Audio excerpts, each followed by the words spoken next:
Welcome to the Near Memo, a weekly conversation about search, social, and commerce. What happened, why it matters, and the implications for local.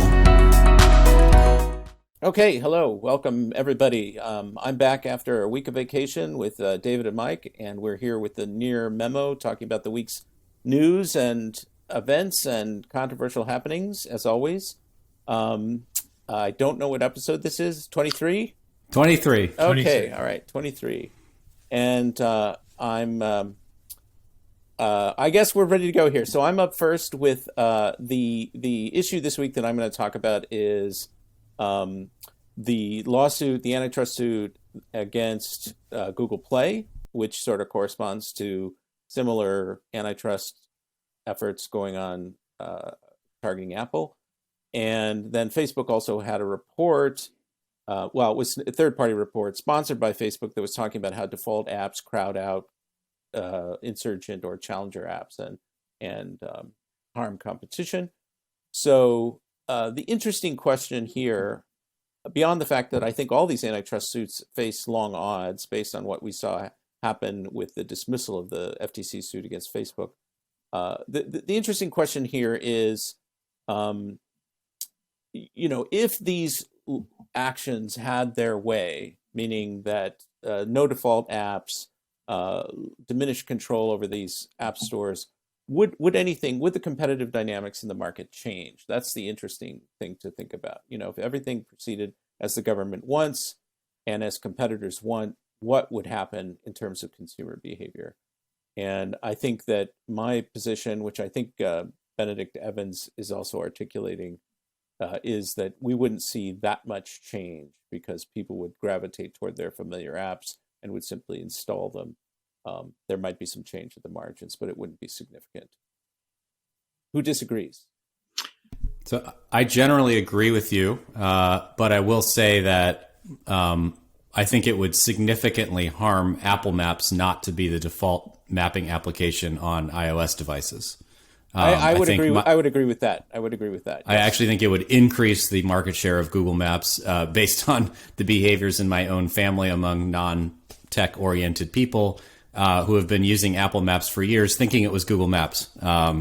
So I think that's very funny. I think if they were forced to install a mapping application, it would be Google Maps. It would likely be Google Maps. So I think that's an excellent point. I think that illustrates the larger point that I'm making. But in this case, it would be ironic because the default app promotes competition in the Apple Maps case. But if it was reliant upon people's familiarity with the brand, they would go for Google Maps, sort of further exacerbating the monopoly problem. I do think the default quite paradoxical. Sorry. Go ahead, Mike. I mean, obviously the default is an issue, and maybe forcing Apple to require that everybody download apps. Although even there, I could see it being, here's the 7 apps we recommend, click them to just download them.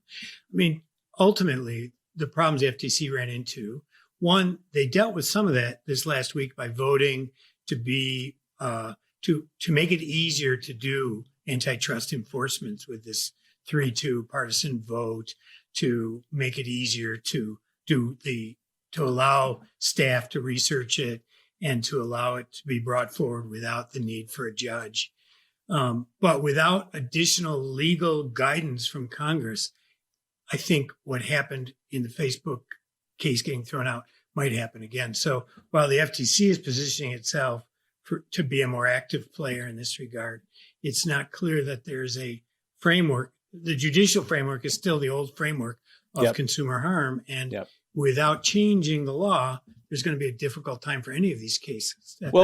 Presumably the 5 or 6 antitrust bills that have made it out of the House or made it out of committee and will pass with varying degrees of enthusiasm start to do that. I mean, I don't have them in front of me, but I think that they start to create a different analytic framework. But I agree that I think the court is operating under a kind of an outdated way of looking at antitrust. Right. It's certainly, our trust theory is getting closer to Europe and closer to it was in the 50s and 40s. Whether it will get there and how long it's going to take to get there is unclear. But it's interesting that Google was sued and their App Store was sued. some of it seems to be around the fact that they're requiring use of Google Pay on checkout.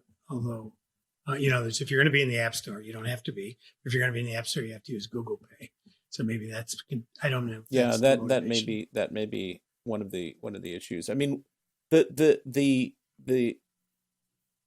this question of trying to invigorate competition against the backdrop of consumer behavior, which is pretty complacent and driven by, if this is not a paradox, inertia, right? So people are lazy, do what they always do, and it's hard to get people to do new things and different things, which is the persistent challenge that Google competitors face or new browsers face. And I'm not sure that we get any different outcomes in the market at all, no matter how much the structure changes, other than what you said, David, which I agree with, that Apple Maps might suffer if it were not the default. It's so they can go through a lot of effort and energy and time and litigation, and maybe nothing changes as a practical matter.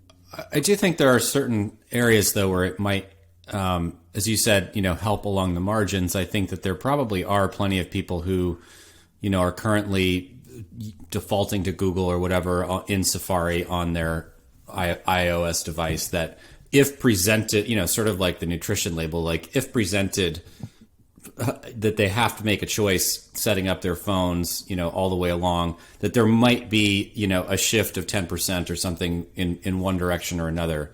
But yeah, I generally think that regardless of device, our habits as consumers are really locked in, and in some cases increasingly so as a part of COVID or as a result of COVID. And I think it will be hard for new entrants in a lot of these market categories, regardless of the outcome of this particular case.